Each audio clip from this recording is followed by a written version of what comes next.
We're just making a no-carb bread roll. We've already partly started. So we start with 2 eggs, a tablespoon of hot water. Must be hot water. Next, we just beat the eggs together, as you've seen, with the hot water. Now we're going to add a teaspoon of baking soda. We're going to mix that in. That's a teaspoon. Teaspoon of baking soda. Mix that through. And the main ingredient is psyllium husk. Now, psyllium husk is just fibre. There's no flour. We're just going to test this with about a cup, I think.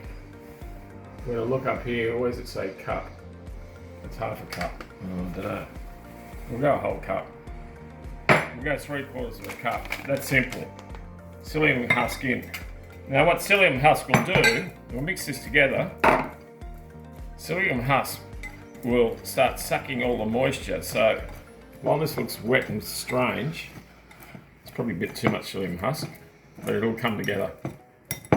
We need to leave it for 10 minutes for it to grab all the moisture. I might just put a touch more water in for the psyllium husk. We'll probably get 3 bread rolls out of this.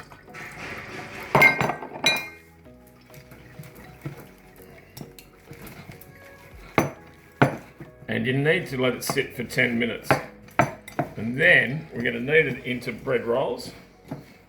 So we'll be back in a sec. Okay, next thing, we've waited for about 10 minutes for the psyllium husk to soak up all the moisture. It's looking a bit like a dough now. Now, by the way, we've never done this before.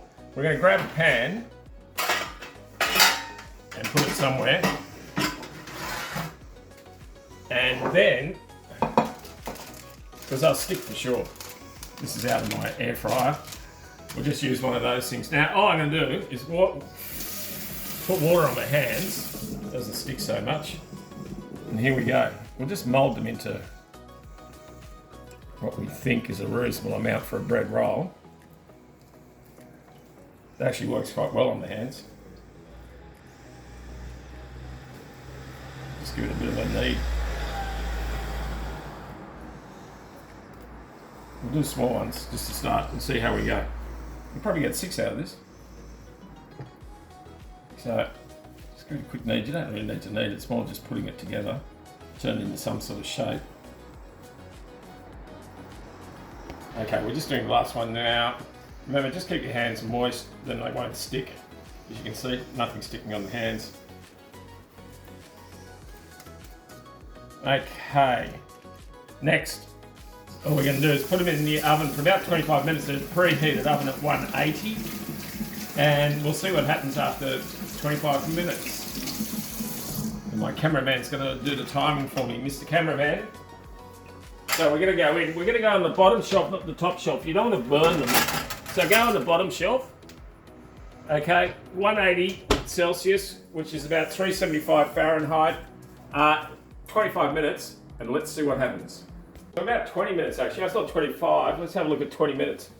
I've got a feeling they're done. Let's pull them out. Wow. Well, they've gone together. Well, look how soft and spongy that is. Hang on. Let's turn the oven off and bring them up. Let's have a look. Well, look at that, folks. That looks fantastic. What you need to do is let them cool down, normally on a rack, except I don't have a rack. But what we're going to do here, we're going to cool them down, and we'll come back for another 30 seconds and just show you. We'll break one open and show you if they worked inside or not. So back very soon. Okay, here we are about 10 minutes later. We're going to check them now. Ooh, they're spongy. They've lost a little bit of air, but hey, let's try and crack one open. It's a little hot. Now, we're going to crack one open. Oh my God, look at that. Look how soft this is. Look at that. Wow. Probably could have taken another 2 minutes. It's probably slightly damp on the inside, but look at this. Take another 2 minutes. I did 20, maybe 5 minutes. So 25 minutes would be perfect, but they'll still be lovely. I mean, give it a little sample. It's fantastic. Well, I hope you enjoyed that. This is Living with CKD. Enjoy life with CKD. Many, many, many more recipes are coming soon your way. So check out the channel on YouTube. Enjoy life with CKD. Catch you soon.